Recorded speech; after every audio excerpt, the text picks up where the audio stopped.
गलत को मिटाऊंगी मैं, दरमियान के लौट आऊंगी मैं, दरमियान के लौट आऊंगी मैं। मुझको मिलती रहे दुआ आपकी, मुझको मिलती रहे दुआ आपकी, जेल में रह के चुप जाऊं।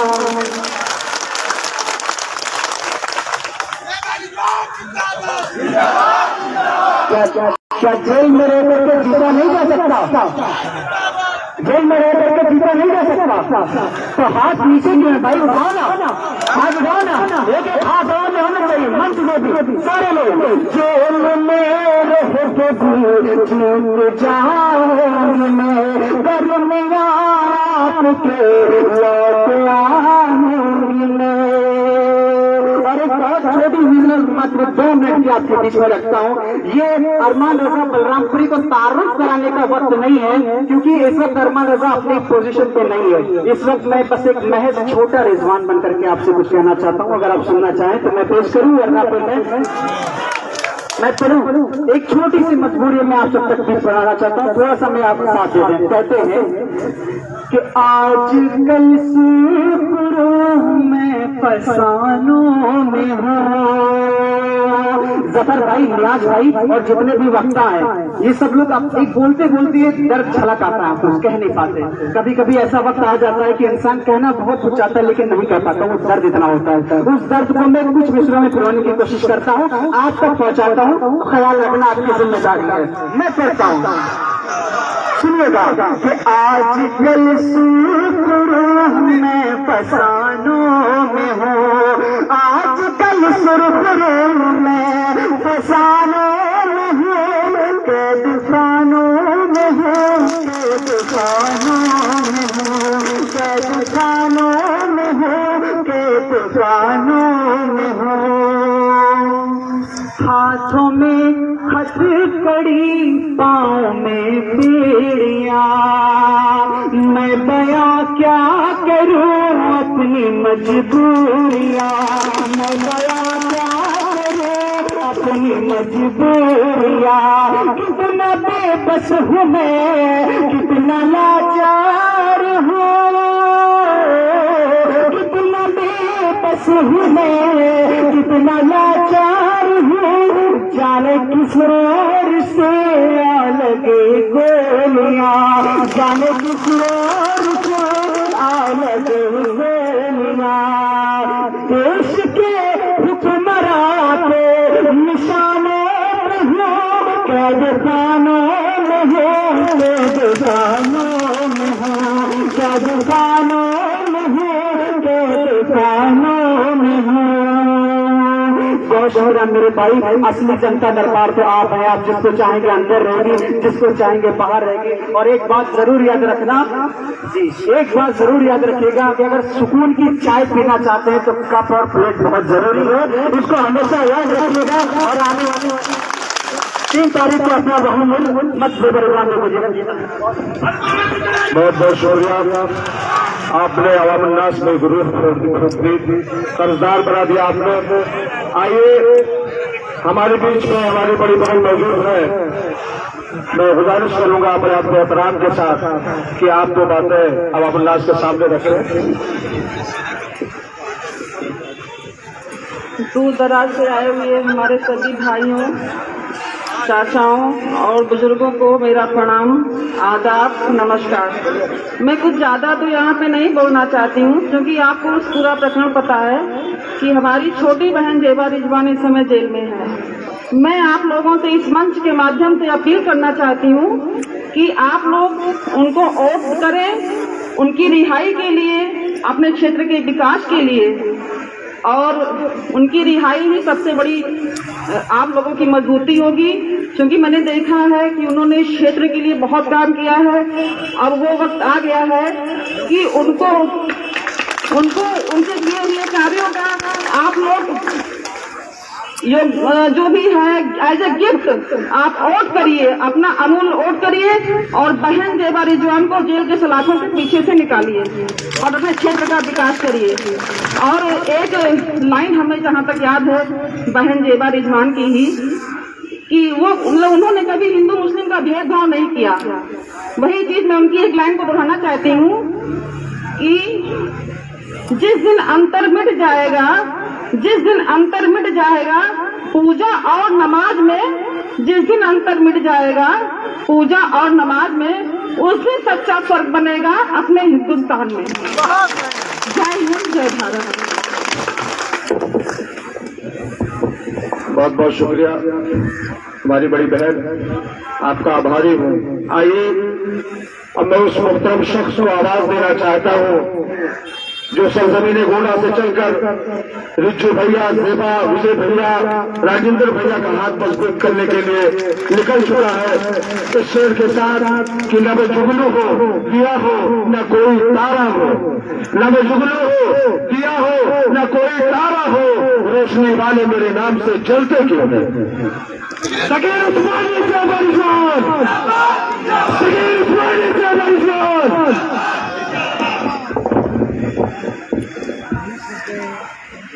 बलदेव नगर की इस सभा में मंच पर मौजूद बड़े भाई नोमान जहीर साहब, सलमान जहीर साहब, विजय यादव जी, अंबिका यादव जी, राजेंद्र चौधरी जी, आदिल भाई,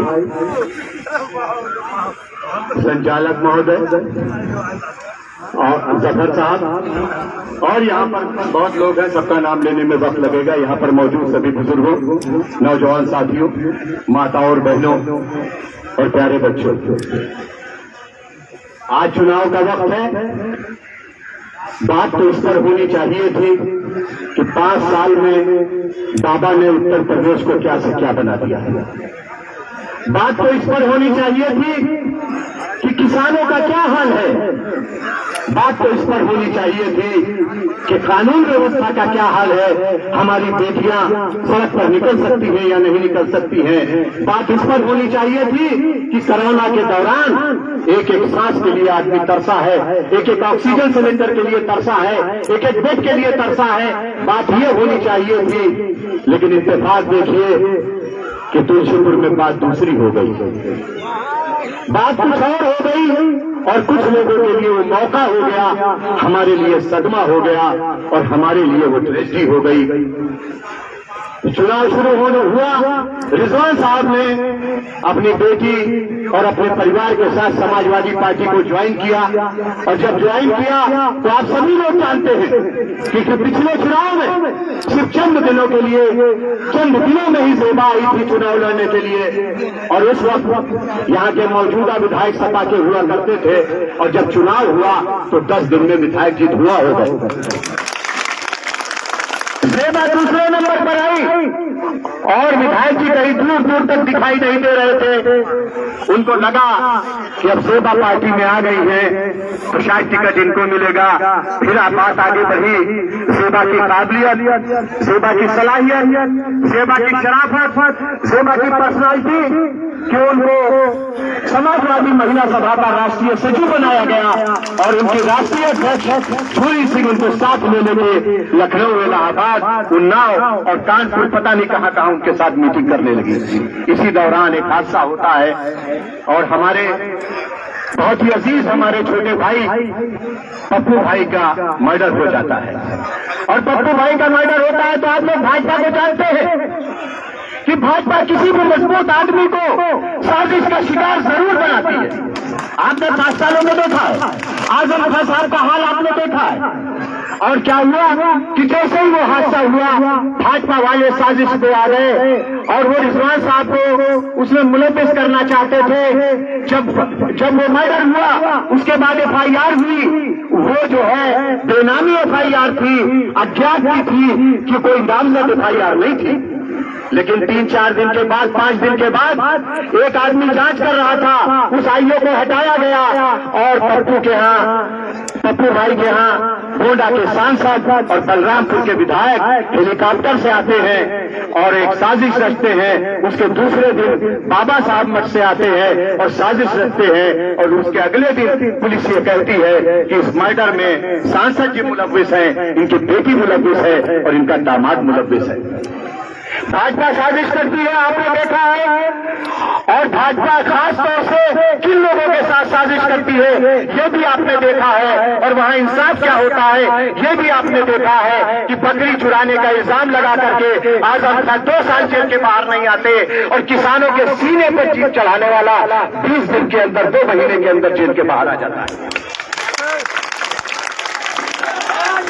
अगर सिर्फ भाजपा की साजिश थी तो कोई बात नहीं थी। हमारे लोगों ने उसी में सुर मिलाना शुरू कर दिया और सच्चाई को भूल करके उन्होंने भी ये कहना शुरू कर दिया कि सांसद जी मुलव्विस है। और उसके बाद वो खेल शुरू हुआ और सांसद जी के खिलाफ माहौल बनाया गया। और एक और मैं कहना चाहता हूं कि जिसके घर में किसी की हत्या हो जाए, जिसके घर में किसी की हत्या हो जाए, उस भाई का और उसकी बीवी की अकल काम नहीं करेगी। लेकिन इन लोगों ने उसका इस्तेमाल किया और शरीयत के खिलाफ गए। इद्दत की मुद्दत चल रही थी, फिर भी उनकी बीवी को पता नहीं कहां लेकर के गए, कहां टहलाया, शरीयत का ख्याल नहीं किया और सबको समझाने में कामयाब रहे और ज़ेबा रिजवान का टिकट कटवाने में कामयाब हो गए।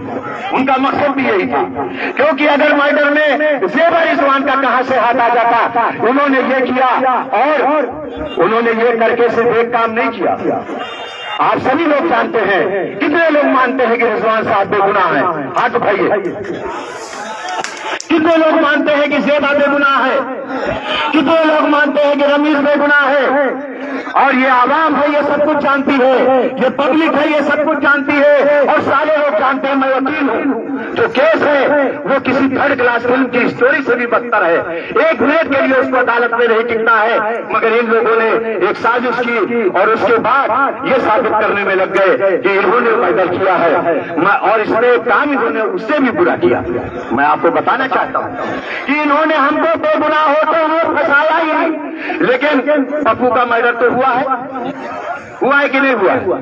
और हुआ है तो किसी ने किया है किसी ने। ये हमको बेगुनाह फंसाकर उन गुनहगारों को बचाना चाहते हैं जिन्होंने पप्पू का खून किया है।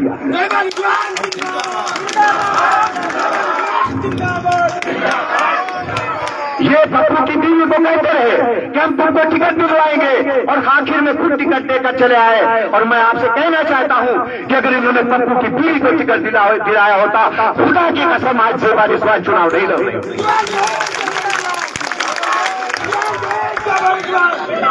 इन्होंने एक परिवार का इस्तेमाल किया, दूसरे परिवार को खत्म कर दिया। ऐसे लोग हैं ये। आज हमारे ऊपर जिम्मेदारी है, हम चुनाव लड़ रहे हैं, आप लोग हमारे साथ हैं, हमारी जिम्मेदारी है। हमको इसलिए चुनाव नहीं जीतना है कि हमको एमएलए बनना है, हमको इसलिए चुनाव नहीं जीतना है कि हमको एमपी बनना है, बल्कि हमको खुद को बेगुनाह साबित करना है और साथ में पप्पू का खून जिसने किया है उसको फांसी की सजा दिलवानी है। वो आज खुला घूम रहा है, उसकी तरफ उनकी निगाह नहीं है, उनकी निगाह हमारी तरफ है। कल एक डायलॉग उनका सुन रहा था, वो कहने लगे कि 30 साल से मैं समाजवादी में हूं और इसी वफादारी का मुझे टिकट मिला है। समाजवादी में 2002 में वो विधायक बने थे और मैं बसपा में था। मैंने उनको जो है सपा से बसपा में कूदवाया था। सपा में कूद गए थे मुलायम सिंह को तमाम बातें कहके। और दूसरा बताओ कि राष्ट्रीय अध्यक्ष ने वफादारी देखिए, राष्ट्रीय अध्यक्ष को तो तुम्हारा नाम नहीं पता है, जो इसमें नाम निकला था वो मसूद आलम का। राष्ट्रीय अध्यक्ष को तो तुम्हारा नाम भी नहीं मालूम है, तुम्हारी फोकट में लाटरी लग गई है। लेकिन ये जनता सब कुछ समझती है। आप लोगों से ये अपील करने आया हूं कि इस कार्य वक्त में आप सब जानते हैं, सेवा की तस्वीर देख लीजिए। कोई कह सकता है कि ये कत्ल कर सकती है? जिन लोगों ने साजिश की है उनको सजा देना हमारा काम है। अल्लाह तो सजा देगा ही देगा। इन्होंने गुनाह कबीरा किया है, अल्लाह तो सजा देगा ही देगा। आपसे अपील करना चाहता हूं कि आपका एक एक वोट तब प्लेट पे पढ़ना चाहिए, जेबा रिजवान के सामने पढ़ना चाहिए और जेबा रिजवान को विधायक बनाना है। और रहा सवाल भाजपा का, तो भाजपा को हम छोड़ने वाले नहीं हैं, क्योंकि सबसे बड़ी साजिश तो भाजपा की है। भाजपा को हम छोड़ने वाले नहीं। आप निर्दलीय रिजवान भाई को आपने 89 में जिताया था और जब उनको जिताया था तो उन्होंने मुलायम सिंह को समर्थन देकर मुलायम सिंह को मुख्यमंत्री बनाने का काम किया था। और आज आपसे ये वादा करता हूं कि आप रिजवान साहब की बेटी को जिताएंगे तो रिजवान साहब की बेटी मुलायम सिंह के बेटे को मुख्यमंत्री बनाने का काम करेंगे। इसी अपील के साथ मैं अपनी बात खत्म करता हूं, इस उम्मीद के साथ कि आप जेबा रिजवान को जरूर जिताएंगे। हाथ उठाकर मेरी बात का तस्दीक करिए। शुक्रिया। खुदा बहुत बहुत शुक्रिया सदर उस्मानी साहब। आइए अब मैं उस मोहतरम शख्स को आवाज देना चाहता हूं जिसको दुनिया राजेंद्र वर्मा साहब के नाम से जानती है, इस शेर के साथ कि परों को खोल जमाना उड़ान देखता है, परों को खोल जमाना उड़ान देखता है, जमीन में बैठे क्या आसमान देखता है, और मिला है हुस्न तो इस हुस्न की हिफाजत कर संभल के चल तुझे सारा जहान देखता है। आइए राजेंद्र वर्मा साहब। राजेंद्र वर्मा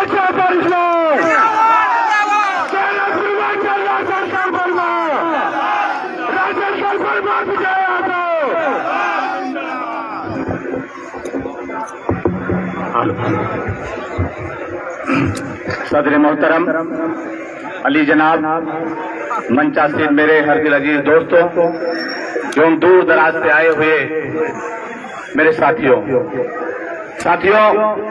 वक्त बहुत कम है, बहुत कम समय में हमको बोलने का मौका दिया गया है, लेकिन मैं इतना जरूर कहूंगा आपके समक्ष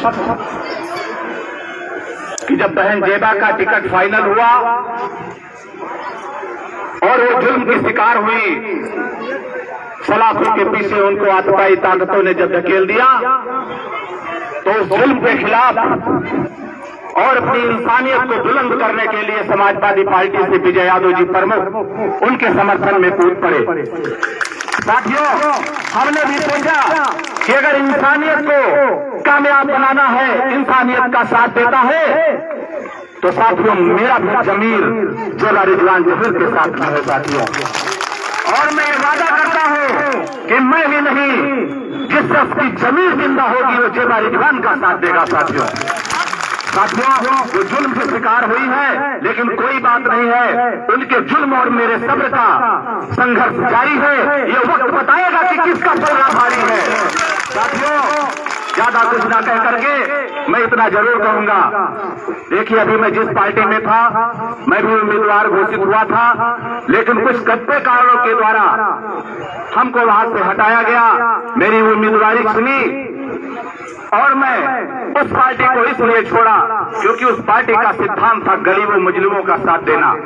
मैं गरीबों मजलूमों का साथ दे करके जिला सचिव के पद तक पहुंचा था साथियों, और पार्टी ने बहन जी की कृपा से हमको उम्मीदवार घोषित किया था, लेकिन वो पार्टी जाकर के कुछ चंद लोगों को तवज्जो दे करके आतताई और सामंतवादियों की मुट्ठी में जाकर के सिकुड़ कर रह गई।